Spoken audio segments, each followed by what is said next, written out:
As always, this detailed review is brought to you by BrainyBuyer.com. Shop smarter, be a brainy buyer. Okay, so we're looking at two propane grills, huh? The Char-Broil Classic 2-burner and the Weber Spirit S-315. Quite a price difference right off the bat. Yeah, the Char-Broil is super budget-friendly at around $139, while the Weber is a hefty $849.85. What are we really getting for that extra cash? Well, the Weber has a significant size advantage. It boasts 3 burners and 529 square inches of cooking space, compared to Char-Broil's 2 burners and 280 square inches. So if you're regularly grilling for a larger group, that's a big plus. True, and it looks like the Weber uses porcelain enameled cast iron grates, which should retain heat better and be easier to clean than the Char-Broil's porcelain-coated wire grates. That's a durability factor. Definitely. The Weber also has flavorizer bars to catch drippings and add some smoky flavor, a nice touch.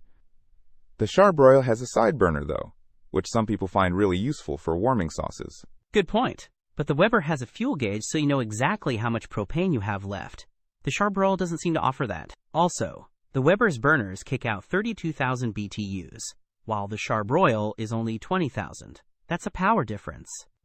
The Char-Broil is lighter though, at 37.5 pounds, compared to the Weber's 20 pounds. Wait a minute, that doesn't seem right. You're right, that is odd. The Weber is likely heavier, despite the listed weight, given the materials. The Char-Broil's dimensions are also a bit bigger overall. Assembly seems to be a factor with both, but customers seem generally happier with the Weber's build quality, based on the reviews.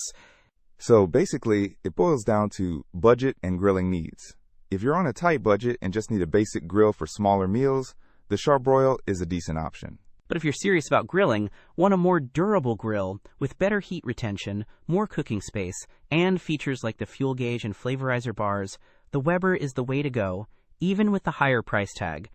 It's an investment, really. Don't miss out on our next in-depth review to help you make smarter purchasing decisions. Hit that subscribe button and the notification bell so you're always in the know.